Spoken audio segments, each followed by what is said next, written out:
do I want to give my blessings, my praises, my ultimate gratitudes to Rick Dhaliwal and Donnie and Dolly, who have finally returned to the airwaves on Twitter, YouTube, Check TV, and everywhere else you can find them.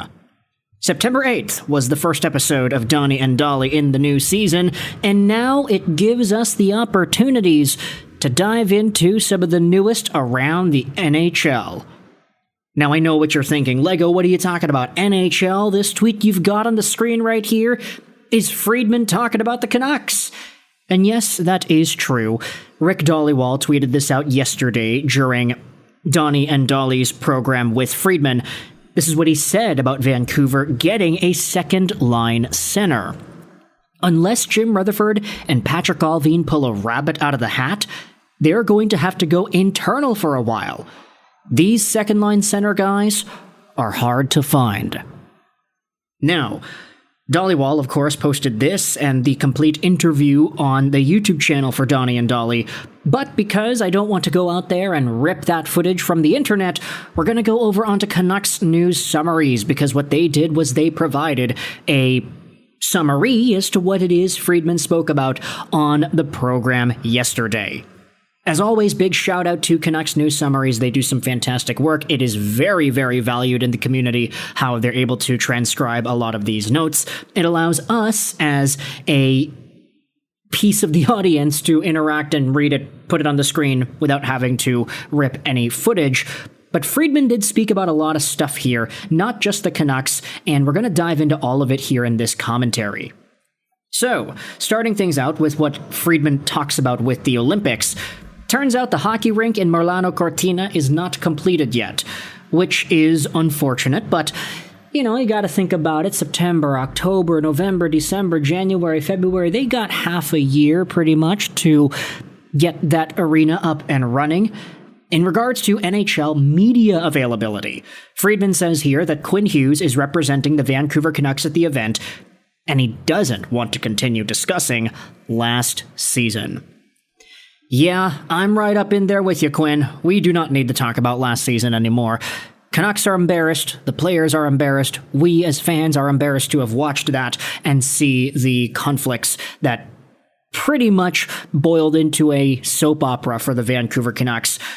Friedman also says that Connor McDavid is not attending the NHL's media availability, and that Mitch Marner is not doing interviews. He's only doing promo shoots. So, quite different vibes for these different NHL superstars at media availability. Of course, though, that's not really a super big thing. Marner, of course, not doing any interviews is kind of funny, but still. Let's dive into the Canucks news and notes here. Friedman talks about, in regards to Vancouver, this season is all about keeping the noise down and the news on the ice. Yeah, absolutely, man. Vancouver cannot afford to have any more drama plague this team like it did last year with Miller and Pettersson. Fried says there haven't been a lot of contract debates this season. Hughes cannot sign until next summer, after all. It's like what Quinn said earlier in the summer. He has no opportunity to sign up until next year, so it's not worth thinking about. Fried says here, the Canucks internally, they think they have a hole at center, but they can't find a trade partner. Everyone wants to compete, except for the Pittsburgh Penguins. Plus, you also have no more double retention. They have to be 75 days apart, and that's going to make trades more difficult around the NHL. Now, I question that last rule here that Friedman talks about. If double retention isn't allowed in the same way that we had seen in the past, if there has to be a 75-day separation, then I wonder if we do start to see trades made a lot earlier before the trade deadline period in order to allow teams to reevaluate and just think about what kind of players they want. This also changes the way that teams weaponizing their cap space can use these trades, because if you're going to have to wait 75 days, that's a lot of time. That's like half the season, is it? I'm not really too sure. Is it half the season? 2, 4, maybe under half the season. In regards to that center market, though, this is what Elliotte Friedman talks about here. There's only one real seller around the NHL, and that's the Pittsburgh Penguins. They have Rickard Rakell, they've got Brian Rust, they've got Erik Karlsson. You can debate some of the other names on that squad, but aside Pittsburgh, no other team really wants to say, yep, we're selling, we're going to tank for McKenna here. The Canucks have made a lot of trades, and they're starting to build up their prospect depth again, Friedman says. In regards to other centers, the Anaheim Ducks do not want to trade away Mason McTavish, so there you go. Unfortunately, he is not available, it seems. The Maple Leafs were looking at Jack Roslovic as a winger. No one sees him as a second-line center. And for Vancouver, their answer to second-line center is internal. At least for a little while. Now, that's not surprising to hear in the slightest. Mason McTavish not being available doesn't shock anybody at this point, really. I mean, this guy has been a primary trade target for a lot of people speculating around the NHL for months now, but if a trade were to get done, it probably would have gotten done already. It's been so long, and Anaheim is still holding on to him. Friedman is probably right here. The Ducks don't want to trade away McTavish, and they aren't really scared of any offer sheets either, so he's probably going to stick around over there.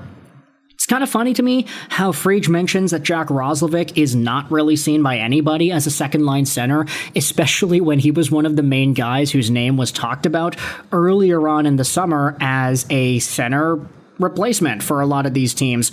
Oh, could Detroit or Montreal or Vancouver be interested in Roslovic? They need centers, and eventually he just never signed. He's still unsigned at the time of me recording this audio.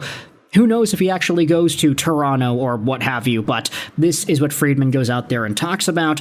There also were a few extra notes here. This is what Friedman says about Connor McDavid. He's surprised that Connor has not been extended. So, yeah, okay, that's Friedman going out there saying that. He probably would have expected a Connor Mac signing, at least at this point into the summer, if you had placed a bet on it. Friedman also says here he thinks that the two finals losses had made McDavid even more fanatical.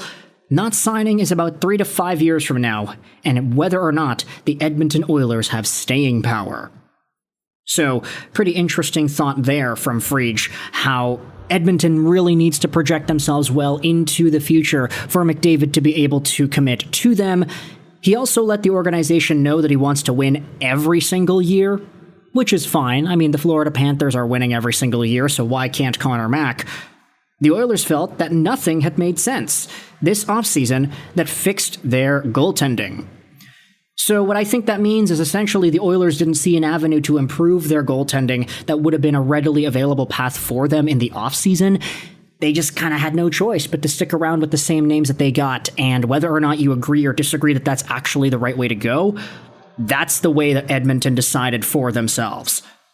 In a personal note from Elliotte Friedman, he says here at the bottom that he donates his appearance fee to Canucks for Autism charity, and Donnie and Dolly are going to match that donation as well. So very, very nice to see out of Friedman, Donnie, Dolly, the crew, and the Canucks for Autism charity. So with that in mind, let me know your thoughts in the comment section below. How do you feel about these Elliotte Friedman news and notes from Connor McDavid to Mitch Marner and Quinn Hughes, Mason McTavish, and the Vancouver Canucks center search? What are your thoughts on where Vancouver goes next in these conversations here? And do you think internally they have the necessary firepower to fix that second line C hole? Let me know in the comments. What do you think? I hope you enjoyed this video. And bye.